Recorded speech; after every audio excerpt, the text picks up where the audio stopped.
Hi friends, welcome back to our channel. ఈరోజు మనం చాలా మంది అడుగుతున్న ఒక ఇంపార్టెంట్ టాపిక్ గురించి మాట్లాడకపోతున్నాం.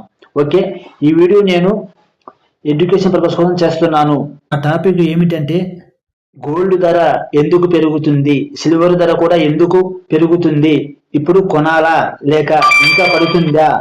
ఈ వీడియో చివరి వరకు చూస్తే మీకు గోల్డ్ సిల్వర్ ధరలు పెరగడానికి 10 బలమైన కారణాలు క్లియర్గా అర్థం. అలాగే చివర్లో కొనాలా వద్దా అనే విషయంపై కూడా సింపుల్గా చెప్పేస్తాను.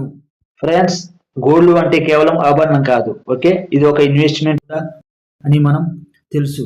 అలాగే సిల్వర్ కూడా గోల్డ్తో పోటీ పడడం జరుగుతుంది ఈ రోజుల్లో. ఓకే, ఒకప్పుడు పూజకే యూజ్ చేసేవాళ్ళం, కానీ ఇప్పుడు ట్రెండ్ మారింది. ఇది సోలరు, ఈవీ, ఎలక్ట్రానిక్స్ లాంటి ఇండస్ట్రీలో బాగా ఉపయోగపడుతుంది. ఇటువంటి ఇండస్ట్రీలో ఉపయోగపడుతుంది. అందుకే ఇప్పుడు గోల్డ్తో పాటు సిల్వర్ కూడా వెరీ ఫాస్ట్గా పెరుగుతుండడం మనం గమనించవచ్చు. ఓకే, ఇలాంటి లేటెస్ట్ వీడియోలు మీకు కావాలనుకుంటే మన ఛానల్ని లైక్ చేయండి, షేర్ చేయండి, కామెంట్ చేయండి, సబ్స్క్రైబ్ చేయండి, బెల్ ఐకాన్ నొక్కండి. ముందుగా ఇక్కడ పార్ట్ 1లో మనము చూసినట్లయితే గోల్డ్ సిల్వర్ ధరలు పెరగడానికి ప్రధాన కారణాలు ఏం చూద్దాం. నెంబర్ 1 వచ్చేసి ఇంటర్నేషనల్ మార్కెట్ ప్రభావం.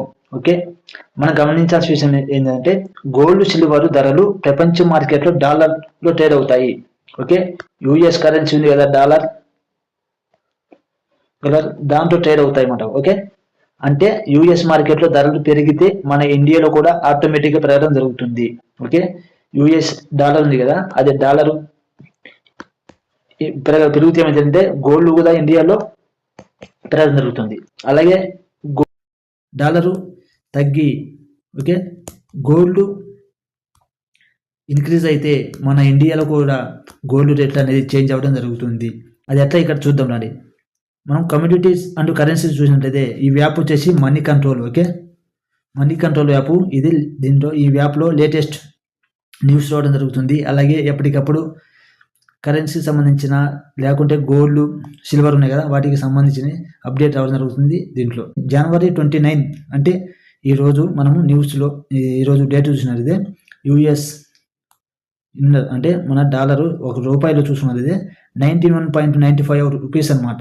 $1 వచ్చేసి ఈరోజు చూసామంటే 0.17% ఇంక్రీజ్ అవ్వడం జరిగింది డాలరు.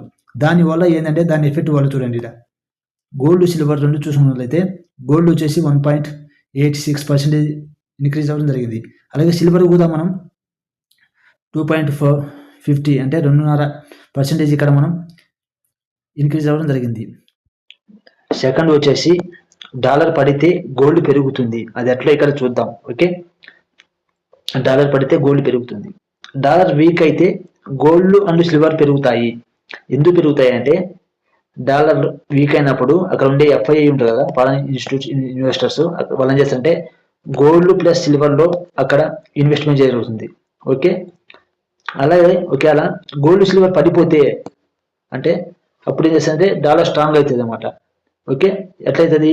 ఈ గోల్డ్ సిల్వర్ పడిపోతున్నప్పుడు ఏం చేస్తారంటే ఇన్వెస్టర్స్ ఇక్కడ ఉన్న మనీని తీసి డాలర్లో ఇన్వెస్ట్మెంట్ చేయడం జరుగుతుంది. అంటే ఎఫ్ఐఐ అటు వెళ్ళిపోతారు. అర్థమైంది కదా, ఇది ఫండమెంటల్. ఎందుకంటే గోల్డ్ డాలర్లో ఉంటుంది కాబట్టి డాలర్ విలువ తగ్గితే గోల్డ్ విలువ పెరిగినట్లు అవుతుంది. థర్డ్ పాయింట్ వచ్చేసి యుఎస్ ఇంట్రెస్ట్ రేట్స్ తగ్గుతాయని అంచనా. యుఎస్ ఉందా, మన ట్రంప్ మామయ్య దేశం లేదా అమెరికా, అదేంటంటే ఫెడరల్ రిజర్వ్ అంటే ఫెడ్ అంటారు అక్కడ. వాళ్ళ మంది ఎట్టయితే ఆర్బీఐ ఉందో, బ్యాంక్ ఆఫ్ ఇండియా, ఇదే అనమాట. వడ్డీ పెంచాలన్నా తగ్గించాలన్నా ఇంట్రెస్ట్ రేటు ఇది చూసుకునేది. ఓకే, సెంటర్లో ఉంది. అట్లానే వీళ్ళ ఫెడ్ రిజర్వ్ బ్యాంక్ ఏంటంటే వడ్డీ రేట్లు తగ్గిస్తుందా లేదా ఇంకా పెంచుతుందా అనే దానిపై ఆధారపడుతుంది. ఎట్లా అంటారా చూడండి.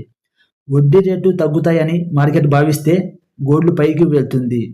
అది ఎట్లా అంటే గోల్డ్కి వడ్డీ రాదు. ఓకే, కానీ బ్యాంకులో ఉండే ఎఫ్డీలు బాండ్స్ ఉంటాయి కదా, ఇక్కడ రేటు తగ్గించడం వల్ల ఈ బాండ్స్ ఎఫ్డీలు కూడా వడ్డీ తగ్గుతుంది. అప్పుడు ఏం చేస్తే అక్కడ బాండ్ ఎఫ్డీలో ఉంచిన డబ్బులు ఏం చేస్తారంటే తీసుకెళ్లి ప్రజలందరూ గోల్డ్లోకి షిఫ్ట్ చేస్తారు. అంటే గోల్డ్ ఇన్వెస్ట్మెంట్ చేస్తారు. అందువల్ల గోల్డ్ డిమాండ్ అయి అది పెరగడం జరుగుతుంది. ఇది కూడా ఒక కారణము గోల్డ్ రేటు పెరగడానికి. ఫోర్త్ వచ్చేసి ఇన్ఫ్లేషన్ పెరగడం. అంటే ఏంటంటే ఇన్ఫ్లేషన్ అంటే ధరలు పెరగడం. ఓకే, ఇప్పుడు ఉండే కాస్ట్ కంటే ఓవర్ కాస్ట్ అవ్వడం అంటే ధరలు పెరగడం. అవి ఏంటంటే కూరగాయలు ధరలు పెరుగుతాయి. అలాగే పెట్రోల్ ధర, అలాగే రోజువారీ ఖర్చులు ఉంటాయి కదా, అన్ని కూలివి అయి ఉంటాయి కదా, రోజువారీ ఖర్చులు పెరగడం జరుగుతుంది. అలాగే కరెన్సీ విలువ తగ్గుతుంది. అది ఎట్లా అంటే ఇన్ఫ్లేషన్ పెరగడం వల్ల కరెన్సీ విలువ తగ్గుతుంది. అప్పుడు ప్రజలు ఏం చేస్తారంటే గోల్డ్ని వాల్యూ ప్రొటెక్టర్గా చూస్తారు. అందుకే ఇన్ఫ్లేషన్ పెరిగితే గోల్డ్ పెరగడం జరుగుతుంది. ఫ్రెండ్స్, ఫిఫ్త్ వచ్చేసి గ్లోబల్ టెన్షన్స్, యుద్ధం. ఓకే, ప్రపంచంలో ఎక్కడైనా కానీ వరల్డ్లో గ్లోబల్ వైజ్లో ఎక్కడైనా యుద్ధం జరిగిందంటే దానివల్ల చాలా పరిణామాలు ఉంటాయి అన్నమాట. ఓకే, అవి అంటే యుద్ధం వచ్చింది దేశాల మధ్య టెన్షన్ ఉండడం జరుగుతుంది. టెన్షన్ వచ్చినట్టు రాజకీయ అస్థిరత. ఓకే, యుద్ధం వల్ల రాజకీయ అస్థిరత ఉంటుంది. తర్వాత ఎకనామీ డౌన్ అవ్వడం అన్నీ జరుగుతూ ఉంటాయి. దానివల్ల ఇన్ఫ్లేషన్స్ అన్నీ ఒకదాని ఒకటి రావడం జరుగుతుంది. ఓకే, ఇట్లాంటివి వస్తే ఏం చేస్తారంటే ప్రజలు స్టాక్ మార్కెట్ నుంచి బయటకు వచ్చి ఏదైతే స్టాక్ ఉన్నారో అవి సేల్ చేసి తర్వాత గోల్డ్ సిల్వర్ లాంటి సేఫ్ అసెట్స్లోకి వెళ్తారన్నమాట. ఎందుకంటే ఇవి చేపకం నీరులాగా చిన్నగా వెళ్తుంది. గోల్డ్ సిల్వర్ ఎప్పుడు పెరుగుతూనే ఉంటాయి రేటు. ఓకే, తగ్గేది ఉండదు. అందుకే దీనిని సేఫ్ హ్యావెన్ డిమాండ్ అంటారు. నెక్స్ట్ వచ్చేసి సెంట్రల్ బ్యాంక్స్ భారీగా గోల్డ్ కొనుగోలు చేస్తాయి. అంటే ఏ దేశాలైనా, చాలా దేశాలండి, మన దేశాలనే చూసుకో, RBI reserve bank of India ఇప్పుడు కూడా మనం గోల్డ్ రిజర్వ్ చేయడం ఉంచుకోవడం జరుగుతుంది. ఓకే, ఇది కాక చైనా ఉంది కదా, China 10 years back, okay 10 years back అది గోల్డ్ రిజర్వ్ చేయడం మనం చూసి ఉంటాం. ఎవరైనా చూడకుంటే న్యూస్లో మనం వెళ్ళి చూడండి, తెలుస్తుంది. ఓకే, చూస్తున్నారా, చాలా దేశాలు సెంట్రల్ బ్యాంక్స్ తమ దగ్గర రిజర్వ్లో గోల్డ్ కొనుగోలు పెంచుతున్నాయి. ఎందుకంటే గోల్డ్ అంటే ట్రస్ట్ అసెట్ అనమాట. ఓకే, డిమాండ్ పెరగడం వల్ల ఫ్యూచర్లో గోల్డ్ రేటు కూడా పెరగడం జరుగుతుంది. ఓకే, దీనివల్ల ఏంటంటే గోల్డ్ రేట్లు అందుకు కూడా పెరగడానికి ఒక కారణం అని చెప్పచ్చు. పార్ట్ 2లో ఇండియాలో, ఓకే, మన ఇండియాలో గోల్డ్ సిల్వర్ ధరలు ఎందుకు ఎక్కువగా పెరుగుతాయి అది ఇప్పుడు మనం చూద్దాం. ఓకే, మన రూపాయి ఓకే వీక్ అంటే తక్కువ అయితే, అంటే తక్కువ డాలర్ పెరిగితే రూపాయి వీక్ అవ్వడం జరుగుతుంది. అదొక పాయింట్. అయితే ఇండియాలో గోల్డ్ ధర పెరుగుతుంది. గోల్డ్ మనం ఎక్కువగా ఇంపోర్ట్ చేస్తాం. ఇంపోర్ట్ అంటే మనం వేరే దేశాల నుంచి తెచ్చుకుంటాం అనమాట. మనం ఎక్స్పోర్ట్ చేయం, ఇంపోర్ట్ చేసుకుంటాం. దానివల్ల ఏంటంటే అది కూడా డాలర్లో కొనాలా. ఓకే, యుఎస్ కరెన్సీ అయినా డాలర్లో కొనాలి. అప్పుడు ఏంటంటే రూపాయి బలహీన పడితే డాలర్ పెరుగుతుంది. తర్వాత ఇంపోర్ట్ కాస్ట్ ఉంటుందా, అది కూడా పెరుగుతుంది. డాలర్ పెరిగిందంటే ఇంపోర్ట్ కాస్ట్ పెరుగుతుంది మన రూపాయి బలహీన పడిందంటే. అలాగే ఇండియాలో ధర కూడా పెరగడం జరుగుతుంది.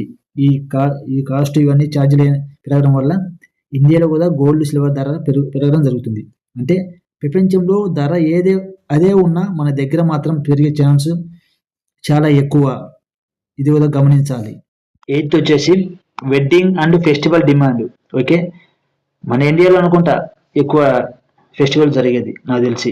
ఎందుకంటే చెప్తానండి, ఇండియాలో గోల్డ్ అంటే ఎమోషన్ అనమాట, ఎక్కువ లేడీస్కి. అలాగే పెళ్ళిళ్ళు, అక్షయ తృతీయ, దీపావళి, దసరా ఇలాంటి కార్యక్రమాలు కాకుండా చిన్న ఏ కార్యక్రమం ఉన్నా కానీ మన ఇంట్లో మనం వెళ్తాం గోల్డ్ షాప్కి, తెచ్చుకుంటాం గోల్డ్. ఓకే, అందువల్ల ఏంటంటే డిమాండ్ పెరిగితే ప్రైస్ పెరుగుతుంది. ఇది కూడా ఒక కారణం అని మనం గమనించాలి ఇక్కడ. Friends, 9th import duty, GST, local premium. Okay, అంటే ఇండియాలో గోల్డ్ ధర పెరగడానికి మరో కారణం ఏంటంటే ఇంపోర్ట్ డ్యూటీ, ఓకే, జిఎస్టీ, అలాగే plus jewellers premium, plus local supply issue అనమాట. ఓకే, మనం వెళ్ళామంటే కరెక్ట్గా తులం 1,00,000 ఉంది అనుకో, ఒక తులం 1,00,000కి ఇవ్వరు. ఎందుకంటే మొత్తం ఛార్జీలు వేస్తాడు, మేకింగ్ ఛార్జ్ అని, ఓకే, లేబర్ ఛార్జ్ అని, అవన్నీ వేసి తర్వాత వాడు ఇవ్వడం జరుగుతుంది. అందువల్ల ఏంటంటే ఇది కూడా ఒక కారణం అనమాట గోల్డ్ పెరగడానికి. ఫ్రెండ్స్, పార్ట్ 3లో మనం సిల్వర్ ఎందుకు మరింత వేగంగా పెరుగుతుంది దాని గురించి మనము ఇక్కడ సిల్వర్కి ఇండస్ట్రియల్ డిమాండ్ బాగా పెరిగింది. ఓకే, సిల్వర్ అనేది గోల్డ్లా కేవలం జ్యువెలరీ కాదు. దీన్ని ఎక్కడికి యూజ్ చేస్తారంటే సోలార్ ప్యానెల్స్, ఈవీఎస్ అంటే ఎలక్ట్రికల్ వెహికల్స్కు, అలాగే ఎలక్ట్రానిక్స్, బ్యాటరీస్, అలాగే చిప్స్, వాటికి ఇది యూజ్ చేయడం జరుగుతుంది. ఓకే, అది కాకుండా ఇండస్ట్రియల్ డిమాండ్ పెరిగితే సిల్వర్ ధర కూడా ఫాస్ట్గా పెరుగుతుంది. నెక్స్ట్ బడ్జెట్లో కూడా కొన్ని ఇండస్ట్రీలకు ఏంటంటే బడ్జెట్ బూస్ట్ ఇవ్వడం ద్వారా సిల్వర్ కూడా మనం పెరగడం జరుగుతుంది. సిల్వర్ వొలటిలిటీ ఎక్కువ. ఓకే, సిల్వర్ వొలటిలిటీ ఎక్కువ అనమాట. కిందికి పైకి అప్ అండ్ డౌన్ జరుగుతూ ఉంటుంది. అందుకే ఒకసారి పెరిగితే బాగా పెరుగుతుంది, పడితే కూడా అదే ఫాస్ట్గా పడుతుంది కూడా. ఓకే, మీరు ఎంత వేగంగా ఇది పెరుగుతుందో అంతే వేగంతో కిందికి రావడం జరుగుతుంది. అయితే ఇప్పుడు కొనాలా లేక వెయిట్ చేయాలా అనే దాన్ని బట్టి ఇప్పుడు మనం మాట్లాడుకుందాం. ఓకే, ఇప్పుడు అసలు ప్రశ్న చూడండి. మీరు ఇలాంటి వీడియో మీరు చూశారో లేదో తెలియదు, కానీ మీకు ఉండే ఒక ఆలోచన మొత్తాన్ని నేను ఈ వీడియో రూపంలో మీకు అందించాను. ఓకే, ఈ వీడియో మీకు నచ్చినట్లయితే షేర్ చేయండి, లైక్ చేయండి, కామెంట్ చేయండి. అలాగే నా సింపుల్ ఆన్సర్ ఏంటంటే దీనికి లాంగ్ టర్మ్ కోసం అయితే స్టెప్ బై మంచిది. అంటే మొత్తం ఒకేసారి మొత్తం పెట్టకుండా ప్రతి నెల ప్రతి డీప్లో, అంటే ఇప్పుడు హై పోయింది మళ్ళీ కిందికి వచ్చింది, ఈడ ఒక డీప్, ఇక్కడ మీరు బై చేయండి. హై పోయింది మళ్ళీ పోయింది మళ్ళీ కిందికి వచ్చింది, మళ్ళీ డీప్, ఇక్కడ కొంచెంగా కొనండి. అట్లా ఓకే, సిస్టమేటిక్ ఇన్వెస్ట్మెంట్ ప్లాన్ లాగా మీరు దీంట్లో గోల్డ్లో ఇన్వెస్ట్మెంట్ చేయొచ్చు. అలాగే ఇంకెట్లా అంటే మీరు ఫిజికల్ గోల్డ్ ఉంటుంది కదా, అట్లా కూడా మీరు బై చేయవచ్చు. అలాగే గోల్డ్ ఈటీఎఫ్ చాలా ఉన్నాయి. ఓకే, టాటా అని, ఏంజల్ అని చాలా ఉన్నాయి. ఆ ఈటీఎఫ్లో మీరు కొనవచ్చు అనమాట. ఇంకోటి సోవరియన్ గోల్డ్ బాండ్, దాని ఎస్బీజీ అవైలబుల్ ఉంటుంది అనమాట. అట్లా కూడా ఒక బాండ్ రూపంలో కూడా మీరు గోల్డ్ కొనవచ్చు, బ్యాంకులో కూడా మీకు దొరకడం జరుగుతుంది. అలాగే డిజిటల్ గోల్డ్ ట్రస్టెడ్ ప్లాట్ఫామ్ చాలా, ఇప్పుడు రిలయన్స్ ఉంది, అది కూడా డిజిటల్లో రూపంలో గోల్డ్ అది సేల్ చేయడం జరుగుతుంది. ఓకే, మంచి ప్లాట్ఫామ్లు ఉంటాయి కదా, ట్రస్ట్ అయ్యి నమ్మకం ఉన్నాయి, వాటిని వెళ్ళి మీరు బై చేయండి. ఈరోజు మనం గోల్డ్ ఓకే ప్లస్ సిల్వర్ ధరలు పెరగడానికి కారణాలు చూసాం. ఓకే, ఇంకా తెలియని వాళ్ళకు ఈ వీడియో షేర్ చేయండి. ఓకే, మీకు ఈ వీడియో నచ్చినట్లయితే లైక్ చేయండి, షేర్ చేయండి, సబ్స్క్రైబ్ చేయండి, అలాగే బెల్ ఐకాన్ ప్రెస్ చేయండి. మరియు ఇంకా ఇంకేమన్నా మీకు ప్రశ్న ఉంటే, ఒకవేళ మీకు డౌట్ ఉంటే కింద కామెంట్ చేయండి, నేను రిప్లై ఇస్తాను. Thanks for watching. జై హింద్.